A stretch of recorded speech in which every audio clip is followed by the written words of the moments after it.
So guys బండి కొన్న తర్వాత మనం అసలు ఆఫ్ రోడింగ్ చేయలేదు. ఎవ్రీథింగ్ మనం హైవే మీద అనమాట తిరిగింది మొత్తం కూడా. సో విజయవాడలో మా ఇంటి దగ్గర ఆఫ్ రోడ్ చేయడానికి ఒక ప్లేస్ ఉంది. ఇప్పుడు మేము అక్కడికే వెళ్ళబోతున్నాం. సో చూద్దాం ఎలా ఉందో పర్ఫార్మెన్స్ అనేది. అలాగే నా బ్రదర్స్ కూడా ఈ బైక్ రైడ్ చేసి వాళ్ళ ఫీలింగ్స్ ఏంటో మనతో షేర్ చేసుకుంటారు అన్నమాట, వాళ్ళ ఎక్స్పీరియన్స్ అంతా కూడా. సో వీడియో మిస్ అవ్వకుండా ఎండ్ వరకు చూడండి. ఓకే బైస్, నేను ట్రావెల్ చేసుకుంటూ వచ్చాను, ఏలూరు నుంచి విజయవాడ ట్రావెల్ చేసుకుంటూ వచ్చాను. ఈ ఎక్స్పీరియన్స్ చాలా బాగుంది. ఎందుకంటే అసలు ఆ ఎక్స్పీరియన్స్ చెప్పలేను. జస్ట్ ఏదో ఒక సోఫా మీద కూర్చొని రైడ్ చేసినట్టు అనిపించింది. ఇది కొన్న తర్వాతే డ్రైవ్ చేయడం స్టార్ట్ చేశాను. నేను ఎన్నిసార్లు అయినా చెప్తాను, బైక్ కొన్నందుకు ఆ వర్త్ అనిపించింది, ఆ ఎక్స్పీరియన్స్ అన్నమాట. చాలా బాగుంటుంది. అసలు అలా కూర్చొని వస్తుంటే అలా వచ్చేసినట్టు అనిపించింది. అంత ఎఫర్ట్ లెస్ అనమాట. ఎంతో కష్టపడి డ్రైవ్ చేసిన ఫీలింగ్ లేదు. జస్ట్ అలా యాక్సిలేటర్ ఇలా స్క్రోల్ చేస్తుంటే 90-100 వెళ్ళిపోతుంది కదా, చాలా సింపుల్ గా వచ్చేసాం. సో నేను చెప్పిన రోడ్ అయితే ఈ రోడ్ లోనే మనం ఇప్పుడు ఆఫ్ రోడింగ్ చేయబోతున్నాం. ఈ రోడ్ అంతా అలాగే ఉంటుంది అన్నమాట. సో మధ్య మధ్యలో పెద్ద పెద్ద గుంతలు గోయలు కూడా ఉంటాయి. వర్షాకాలం వచ్చి చెప్పలేము అసలు ఈ రోడ్ ఎలా ఉంటుందని కూడా. ఇలాగ వాటర్ కూడా నిండిపోతూ ఉంటాయి. ఆ పక్కన చూడండి మొత్తం పొలాలు ఎలా ఉన్నాయో. సో ఈ రోడ్డుని మాకు ఇష్టం. ఇదిగోండి గుంతల్లోకి వచ్చేసాం. సో ఇలా ఉంటుంది గుంతల ఎక్స్పీరియన్స్ అంతా కూడా. కానీ ఈ బైక్ని ఇలాగ డ్రైవ్ చేస్తేనే బాగుంటుంది గుంతల్లో వాటిలో. కాబట్టి మనం ఇలాగే ఎక్స్పీరియన్స్ చేద్దాం, రైడ్ ఎలా ఉంటుంది ఏంటన్నది మీకు కూడా ఇలాగే చూపిస్తాం. అలాగే నేను ఒక్కనే కాదు, ఈసారి మా బ్రదర్స్ వాళ్ళు కూడా ఇప్పుడు నాతో పాటు వాళ్ళు కూడా డ్రైవ్ చేసి ఎలా ఉందో చెప్పబోతున్నారు. నేను చెప్తే నా బండి కాబట్టి మీకు ఏదో సొల్లు చెప్పాను అనుకుంటారు కాబట్టి వాళ్ళు కూడా రైడ్ చేసి వాళ్ళు ఎలా అనిపించిందో వాళ్ళు కూడా చెప్తారు. సో వాళ్ళ రివ్యూ ఎలా ఉంటుందో కూడా వెయిట్ చేస్తున్నాను. ఎందుకంటే ఇప్పుడు దాన్ని బండి కొన్నాక ఎవరికి ఇవ్వలేదు, నేనే డ్రైవ్ చేస్తాను తప్ప ఎవరిని ముట్టుకోలేదు అసలు. సో ఫస్ట్ వాళ్ళు కూడా ఎలా ఉందో డ్రైవ్ చేసి చెప్తారు. కొంచెం ఎదురుకి వెళ్దాం, అక్కడ ఇంకొంచెం బాగుంటుంది, అక్కడ నుంచి స్టార్ట్ చేద్దాం. ఓకేనా? సో ఇదే ప్లేస్ బాగుంది, ఇక్కడ చేద్దాం. సో గైస్, నాకు ఇష్టమైన రోడ్స్ లో ఈ రోడ్ అంటే చాలా ఇష్టం నాకు. మేము మార్నింగ్ జాగింగ్ అన్నిటి కూడా ఈ రోడ్లోకి వస్తూ ఉంటాం. ఇప్పుడైతే నేనే కాదు, అలా నా బ్రదర్స్ కూడా రైడ్ చేసి వాళ్ళ ఎక్స్పీరియన్స్ మీద షేర్ చేసుకోబోతున్నారు. స్టార్టింగ్ మా బ్రదర్కి ఇస్తాను, తను రైడ్ చేస్తాడనమాట. దీనికి బ్యాక్ ఉన్న ఏబిఎస్ ఉంటుంది కదా, ఏబిఎస్ ఆఫ్ చేసి అడ్వెంచర్ మోడ్లోకి వెళ్ళిపోయినట్టే. నేను ఏబిఎస్ ఆల్రెడీ ఆఫ్ చేశాను. సో వాళ్ళు డ్రైవ్ చేసి వాళ్ళ ఎక్స్పీరియన్స్ చెప్తారు. మీకు ఎంత ఇంట్రెస్టింగ్ గా ఉండిద్దో నాకు అంత ఇంట్రెస్టింగ్ గా ఉంటుంది వాళ్ళు ఏం చెప్తారని. అది నా బైక్ కదా, సో బైక్ అయితే వాళ్ళకి ఇద్దాం, వాళ్ళ ఎక్స్పీరియన్స్ తెలుసుకుందాం. చూద్దాం ఒకసారి. నేను టెస్ట్ చేసి చెప్తాను. ఏంటి చూడడానికి ఎంత ఉంది కానీ ఎంత వెయిట్ ఉంది. ఇంజిన్ సౌండ్ అయితే కనుక కదిలిపోయింది.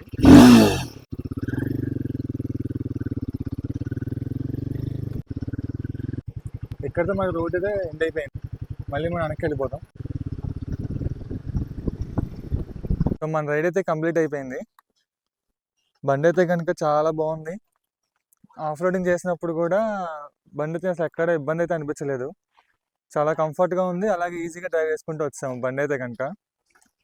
నా ఓవరాల్ ఎక్స్పీరియన్స్ అయితే కనుక ఫస్ట్ టైం అడ్వెంచర్ బైక్ తోలడం నాకు చాలా బాగా అయితే అనిపించింది. నార్మల్ బండికి అడ్వెంచర్ బైక్కి. సో బైక్ అయితే బాగుంది చాలా. సో ఇప్పుడు మా బావగారికి ఇద్దాం బైక్. ఆయన ఈ బైక్ కొంటున్నప్పటి నుంచి ఎందుకంటే ఎంత పెద్ద బైక్ అంటూనే ఉన్నారు. సో ఆయనకి ఇప్పుడు ఆ రైడ్ ఎక్స్పీరియన్స్ ఏంటో కనుక్కుందాం. నేనైతే చాలా ఎగ్జైట్గా ఉన్నా ఆయన ఏం చెప్తారా అని. సో మైక్ అయితే ఆయనకి ఇద్దాం, ఆయన ఒక రైడ్ రమ్మని చెప్తాం, ఏం చెప్తారో చూద్దాం. ఎప్పుడు చిన్న బండ్లు తోలి ఒకసారి పెద్ద బండి తోలితే చాలా కొత్తగా అనిపిస్తుంది. మనం ఎంతో కష్టపడకుండానే చాలా స్పీడ్గా మూవ్ అవుతుంది బండి అనేది. మనం తోలుతున్న ఫీల్ కూడా అనిపించట్లేదు అసలు. ఇది ఆఫ్ రోడ్ కాబట్టి ఈ స్పీడ్లో వెళ్తున్నాం. అదే ఆన్ రోడ్ అయితే చాలా స్పీడ్ వెళ్ళచ్చు. తోలుతున్న చాలా మంచి ఫీల్ అండ్ ఎక్స్పీరియన్స్ ఉంది. ఇలాంటి బైక్తో లాంగ్ డ్రైవ్ వెళ్తేనే చాలా బాగుంటుంది. ఇలా చిన్న ఆన్ రోడ్లో ఆఫ్ రోడ్లో తిరగడం కన్నా చాలా లాంగ్ టూర్స్ మేము ప్లాన్ చేస్తే చాలా బాగుంటుంది. ఎక్స్పెరిమెంట్ అనేది ఖచ్చితంగా ప్లాన్ చేయాలి.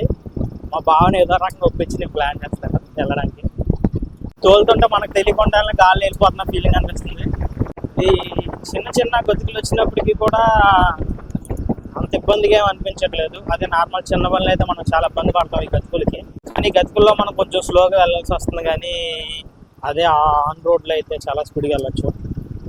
మా బావ చెప్తుంటే ఏంటో అనుకున్నాను, కానీ మంచి ఎక్స్పెరిమెంట్ అనేది చేస్తున్నానని నాకే అదే చిన్న బండి అయితే ఆ గురించి చాలా ఇబ్బంది పడాల్సి వచ్చేది. అందుకే అంటారా బహుశా పెద్ద బండి చిన్న బండి ఇది చూడడానికే కాదు తోలడానికి కూడా చాలా మంచి ఫీల్ అనిపిస్తుంది. ఎలా ఉందండి బండి? మీరు చెప్తుంటే ఏంటో అనుకున్నాను, బట్ పెద్ద బండి ఎందుకు అని అనిపించింది.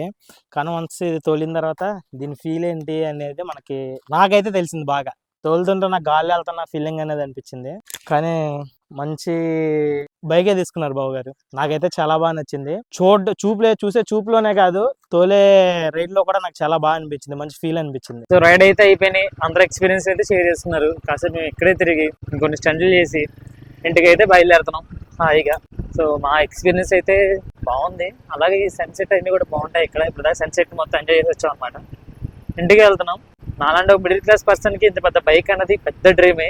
దాన్ని ఫుల్ఫిల్ చేసుకున్నందుకు ఇప్పటికి కూడా ఈ బైక్ నేను డ్రైవ్ చేస్తానంటే కొద్దిగా నమ్మబుద్ధి అవ్వట్లేదు నిజంగా ఈ బైక్ నేను కొనేసానా అని చెప్పి. సో బండి కొనడం ఈజీ, మెయింటెనెన్స్ కొంచెం కష్టం. నేను ఈ బండి కొనడానికి చాలా రిస్కులు చేసుకున్నాను. అంటే ఉన్న డబ్బులు మొత్తం పెట్టేశాను అనమాట. చాలా జాగ్రత్తగా మెయింటైన్ చేసుకోవాలి, లేదంటే కనుక అంత వాల్యూ ఉండదు మనం పెట్టి కొన్నందుకు. నీట్గా మెయింటైన్ చేసుకోవాలి. నేనైతే ఎక్కువ దుమ్ములు అట్లా తిరుగుతున్నాను. ఫస్ట్ సర్వీసింగ్ అయిన తర్వాత నుంచి కొంచెం కొంచెంగా సౌండ్ లైన్ స్టార్ట్ అయింది. ఫస్ట్ చాలా బాగుండేది. అంటే ఏం లేదు, ఇది నట్ ఏదో లూజ్గా ఉంది, అది టైట్ చేయడానికి 2-3 సార్లు వెళ్ళాను కానీ కుదరలేదు. ఇప్పుడు విజయవాడ వచ్చాక విజయవాడ సర్వీస్ సెంటర్లో ఇద్దాం అనుకుంటున్నాను. టైట్ అవ్వలేదని టైట్ చేస్తామని చెప్పారు. మన రైడ్ అయితే అయిపోయింది. ఇంకా మంచి మంచి రైడ్స్తో మళ్ళీ కలుసుకుందాం. ప్రజెంట్ మన దగ్గర గోపురం లాంటి సెట్టింగ్స్ ఏం లేవన్నమాట. నేను తీసుకున్న హెల్మెట్ కూడా గోపురం అరేంజ్ చేసుకుంటే సెట్టింగ్ లేదు. కానీ ఈ గుంతల్లో వాటిలో తిరుగుతుంటే ఎక్స్పీరియన్స్ వేరు. చాలా నీట్గా ఉంది, చాలా బాగుంది. అలా వెళ్ళాలనిపిస్తుంది, ఇంకా గుంతలో దిగాలనిపిస్తుంది. అండ్ మనకి ఇంకా ఫస్ట్ గేర్లోనే దాదాపుగా 40-50 స్పీడ్ వెళ్ళిపోవచ్చు. అంటే అరిస్తలే సెకండ్ గేర్ థర్డ్ గేర్లో వెళ్ళిపోవచ్చు. మనం ఈజీగా 70-80 స్పీడ్ మెయింటైన్ చేసుకోవచ్చు, ప్రాబ్లం ఉండదు. సిటీస్లో మ్యాక్సిమం మనం థర్డ్ గేరే యూజ్ చేస్తాం, ఫోర్త్ గేర్ అస్సలు వాడం. నేను మొన్న దగ్గర ఒక 15 days ఓన్లీ సిటీలోనే తిరిగాను, హైవే ఎక్కకుండా. పరమ బోర్ కొట్టేసింది. బండి పార్క్ చేసి పార్క్ చేసుకుని తిరగాలనిపించింది. కానీ అలవాటు తప్పిపోద్ది కదా అని చెప్పి ఈ బైక్ వేసుకుని తిరుగుతాం. ఇది తోలిన తర్వాత మిగతా పనులని చిన్న బండిలా అనిపిస్తుంది. సో ఫైనల్గా అయితే ఇది ఫ్రెండ్స్ ఎక్స్పీరియన్స్ అయితే. మళ్ళీ కలుద్దాం మనం. బాయ్.